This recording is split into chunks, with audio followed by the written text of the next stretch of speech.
Chair calling. Thank you very much, Madam Deputy Speaker. And may I begin by again welcoming this bill. It will deliver so much for my constituents in relation to protecting people from crime and enabling tough action on antisocial behaviour, including areas which have for too long been labelled low level and ignored, like the illegal and off-road bikes, which my constituents so often raise with me. And it will introduce mandatory reporting for child sexual abuse, one of the key recommendations from the independent inquiry into child sexual abuse, which I'll abbreviate as ICSA for the remainder of this speech. That is a long overdue measure and one long called for by our Labour Home Secretary and the Prime Minister personally. However, I remain concerned that the government is not going far enough on the issue of mandatory reporting, and that is why I have laid 3 amendments to the bill on that subject, numbered 10, 11 and 22, which my speech today will focus on. These are not intended to change government policy, quite the opposite. These amendments are intended to deliver the government's stated policy, to implement the ICSA recommendations relevant to the Home Office in full. The Home Secretary stated in January that this was the government's intention. And she reaffirmed that just yesterday, actually, in response to my question on her statement, with a firm yes, after I asked if it remained her policy to implement them in full. But there are 3 significant gaps in our plans to implement Recommendation 13 on mandatory reporting, where the bill is not delivering what ICSA recommended. With these gaps, I am concerned that the duty to report will be ineffective in some of the settings where it is most needed, religious groups in particular, and I will use the example of the Jehovah's Witnesses, the religious group which I grew up in, to illustrate how and why. They have a deep cultural distrust of secular authorities, and that leads to a culture of dealing with everything internally, as happens in a lot of different religious groups, including child sexual abuse, and reporting nothing to the police. Furthermore, their internal processes for doing so are atrocious. For example, there's something called the 2-witness rule, which means they take no action on any report of wrongdoing unless there are 2 witnesses to it. There are never 2 witnesses to child sexual abuse. I give this context to highlight why the mandatory duty to report must be absolutely watertight, as ICSA recommended, to prevent people in leadership organisations, or in leadership of organisations like this, from avoiding it. So I'll come to the 3 gaps in turn. Firstly, there are no criminal sanctions if you don't comply with the duty. I understand that the government is proposing professional sanctions, i.e. a referral to the Disclosure and Barring Service and to relevant professional regulators, but that's not actually on the face of the bill, and it would only apply to a fraction of people under the duty. It would not, for example, do much in religious settings, where so many of the failings are happening and where the duty would, if constructed properly, immensely help to protect children. ICSA were clear that failure to comply should be a criminal offence. My Amendment 10 makes this the case and proposes a fine as the appropriate sanction, which is in line with best practice overseas. Because many other countries, France, Australia, parts of Canada and so on, have introduced mandatory reporting, and many have done so with criminal sanctions of this kind. And while the government will likely say that criminal sanctions could have a chilling effect that stops people going into professions that work with children, the international evidence clearly shows that this does not happen. In the Australian state of Victoria, for example, and Professor Ben Matthews has done some extensive research on mandatory reporting laws and their efficacy, which I thoroughly encourage the Minister to ask officials to examine. The second gap relates to who actually comes under the duty to report. ICSA recommended that it should apply to anyone working, firstly, in regulated activities with children under the Safeguarding and Vulnerable Groups Act 2006. The bill uses that criterion tick. But ICSA then also recommends that it should apply to anyone in a position of trust over a child as defined by the Sexual Offences Act 2003. And that's what the bill does not include. My Amendment 22 would make it so. At the moment, the bill instead creates a list of relevant activities in Part 2 of Schedule 8, which replicates about 90% of what is in the Sexual Offences Act. But that missing 10% is critical. It includes sports coaches and teachers, for a start, which our schedule does not. And to go back to my example, the Sexual Offences Act includes a very effective definition of religious leaders in Section 22A. We have put a definition of religious leaders into our schedule in this bill, but it requires them to have, and I quote, regular unsupervised contact with children to be subject to the duty. That will allow virtually any religious leader, be they paid clergy or a volunteer elder, like in the Jehovah's Witnesses, to escape the duty, as very few have regular unsupervised contact with children, despite being in a very significant position of power and influence.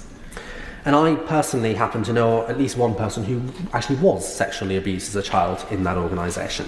They went to speak to religious elders about it in the presence of their parents and not unsupervised, and they were advised that to go to the police would mean bringing reproach on God's name. So no report was made, either by the victim, their family, or those religious elders. This is commonplace. And under the bill as currently drafted, there's no sanction for that. The elders aren't mandated reporters, and even if they were, the proposed offence under clause 73 around stopping someone else from making a report, which I very much welcome for the record, only applies to other mandated reporters. So if someone pressures a victim, or their parents for example, not to make a report, that won't be illegal. So that offence needs to be broadened too, and I know the NSPCC are calling for the government to consider a broader offence of concealing child sexual abuse, which I urge the government to give serious consideration to, and I may give some more detail on that later if there's time. Will you give way? I will give way. Cameron Thomas. I thank the Honourable Member for giving way. He's making very important points about, particularly about the Jehovah's Witness cult. And one of the methods that they use to ensure that issues like this don't escape from the organisation itself is the act of disfellowship, where an individual is threatened by being disfellowshipped all communication with their own family. And I wonder if he'll go a little further into recognising that too. Thank you. Sam Carling. I absolutely will, and I very much thank the Honourable Member for that intervention. I'm very pleased that other Honourable Members in the House are aware of that issue. It's something I am trying to do some work on separately. I think it's not...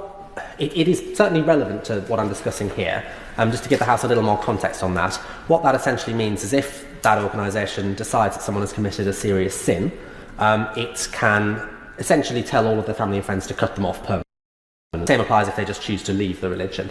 But very rarely is that applied to perpetrators of crimes, and more often to victims that report them. And it is an enormous problem that has to be dealt with, and I look forward to engaging with the Honourable Member further on that.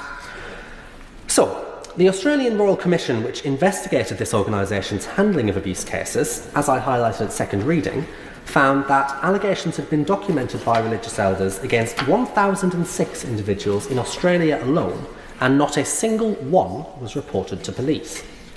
So we must tighten up this definition and make sure it includes religious leaders. The government could do that by amending our definition in item 17 of part 2 of schedule 4, and also adding a further item to the list in relation to sports professionals to deal with that point as well. But the much neater and stronger legislative solution would be to just do what ICSA said and refer to the Sexual Offences Act 2003 and the definition therein. And as I said, my Amendment 22 proposes to do this.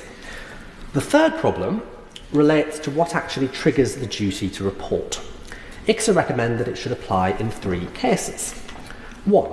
A mandated reporter is told by a child or perpetrator that abuse has taken place. 2. They see it happening. Or 3. They observe recognised indicators of child sexual abuse, which can range from something like a child that is pregnant or has a sexually transmitted infection to other more subjective indicators. Our bill scores 2 out of 3. It does not include the third point, recognised indicators, also referred to as reasonable suspicion. And overwhelmingly, children do not report abuse that is being done to them at the time it is happening. Those that do report tend to do so years after it happens and when it is far too late to protect them, and far too late in many cases to catch the perpetrator and stop them harming other children. And that Australian Royal Commission, again in 2015, found that the average time for someone to disclose child sexual abuse was 22 years after it happened. So including reasonable suspicion is critical here. And that is what my Amendment 11 does.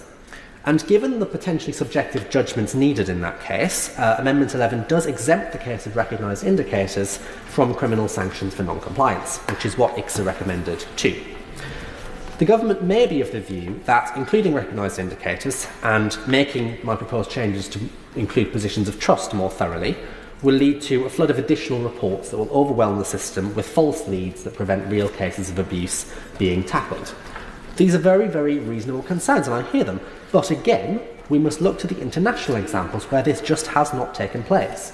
In Australia, there was an increase in cases after they brought in robust mandatory reporting laws, but the system adapted and coped, and existing screening processes were reworked to remove false reports more effectively.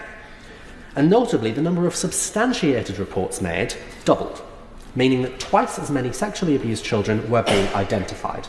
This is making a huge difference. And we don't even have to go international to see that fears about floods of reports just do not materialise.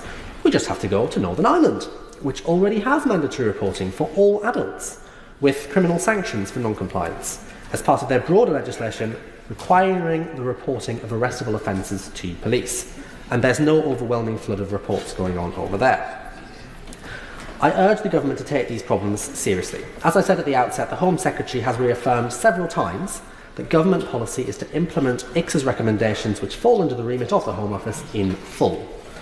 I know the government will need to reflect on these issues in detail, so I'm not going to press these amendments to votes today should the Minister not accept them, but colleagues in the other place, I'm aware, will press these amendments.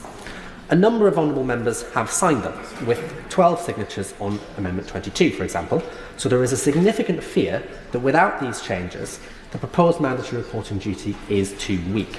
We all want to get this right, but the impact assessment on a very similar version in the last government's criminal justice bill was damning, predicting only a very small increase in the number of reports.